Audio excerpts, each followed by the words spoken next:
પોરબંદરના ધારાસભ્ય અને કોંગ્રેસના દિગ્ગજ નેતાએ તેમના કોંગ્રેસ પક્ષમાંથી અંતે રાજીનામું આપી દીધું છે, જેના લીધે હવે પોરબંદર વાસીઓ પણ હવે એક સાથે ત્રણ ચૂંટણીઓનો ખર્ચ આવશે। જોકે શહેરીજનો અને ભાજપ આગેવાનોએ તેમના નિર્ણયને આવકાર્યો છે અને હવે પોરબંદરના વિકાસને વેગ મળશે તેવી આશા વ્યક્ત કરી છે। ગુજરાત કોંગ્રેસના દિગ્ગજ નેતા અને પોરબંદરના ધારાસભ્ય અર્જુનભાઈ મોઢવાડિયાએ ધારાસભ્ય પદેથી રાજીનામું આપી દીધું છે। મોઢવાડિયાએ વિધાનસભા અધ્યક્ષ શંકરભાઈ ચૌધરીને પોતાનું રાજીનામું સોંપ્યું છે અને કોંગ્રેસના તમામ હોદ્દાઓ પરથી પણ રાજીનામું આપી દીધું છે અને ભાજપમાં જોડાયા છે, જેના પગલે ગાંધીભૂમિમાં ઠંડાગાર વાતાવરણ વચ્ચે રાજકીય ગરમાવો આવી ગયો છે। જોકે લોકોએ તેઓના આ નિર્ણયને આવકાર્યો છે, પરંતુ હવે લોકોએ એક સાથે ત્રણ ચૂંટણીઓનો ખર્ચ ભોગવવો પડશે, કારણ કે લોકસભાની ચૂંટણીઓ ટૂંક સમયમાં યોજાનાર છે। પોરબંદર પાલિકામાંથી મહાનગરપાલિકા જાહેર થતા વર્તમાન બોડી પણ બરખાસ્ત થશે અને નવા સીમાંકન રચાયા બાદ મહાનગરપાલિકાની ચૂંટણી યોજાશે।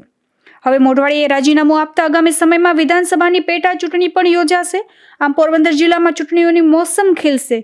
જોકે મોઢવાડિયાના રાજીનામા બાદ જિલ્લામાં કોંગ્રેસના અસ્તિત્વ પર ખતરો ઊભો થયો છે, કારણ કે તેમાંના પછી કોંગ્રેસમાં નંબર 2ની પોઝિશન પર કોઈ નેતા નથી અને હાલ પણ કોંગ્રેસ પર મહત્વના હોદ્દાઓ પર મોઢવાડિયાના નજીકના જ લોકો છે, જેથી આગામી સમયમાં તેમની સાથે અન્ય લોકો પણ ભાજપમાં જોડાઈ શકે છે। તેઓ વિધાનસભાની પેટા ચૂંટણીમાં ભાજપ પક્ષ તરફથી લડત આપશે અને વિજેતા થયા બાદ તેઓને મંત્રી પદ પણ મળી શકે છે। તો એક વાત તો એવી પણ આવી રહી છે કે જૂનાગઢ લોકસભા પર વર્તમાન સાંસદનું પત્તું કાપી તેઓને જૂનાગઢ બેઠક પર લોકસભાની ચૂંટણી લડાવવામાં આવી શકે છે, કારણ કે જૂનાગઢ લોકસભા બેઠક પર પણ મહેર મતદારોનું સારું વર્ચસ્વ છે। છેલ્લા કેટલાક સમયથી અર્જુન મોઢવાડિયાના કોંગ્રેસ છોડીને ભાજપમાં જોડાઈ શકે તેવી ચર્ચાઓ જોર પકડ્યું હતું। જોકે મોઢવાડિયાના રાજીનામા અંગે જિલ્લા કોંગ્રેસ પ્રમુખ રામભાઈ ઓડેદરાને પૂછતા તેઓએ એવું જણાવ્યું હતું કે તેમનો સ્વતંત્ર નિર્ણય છે। તેઓએ જે નિર્ણય લીધો છે તેની પાછળ કોઈ કારણો હશે જે તે ખુદ જ જાણતા હશે। હું તો પાર્ટીના આદેશ મુજબ કામ કરતો રહીશ।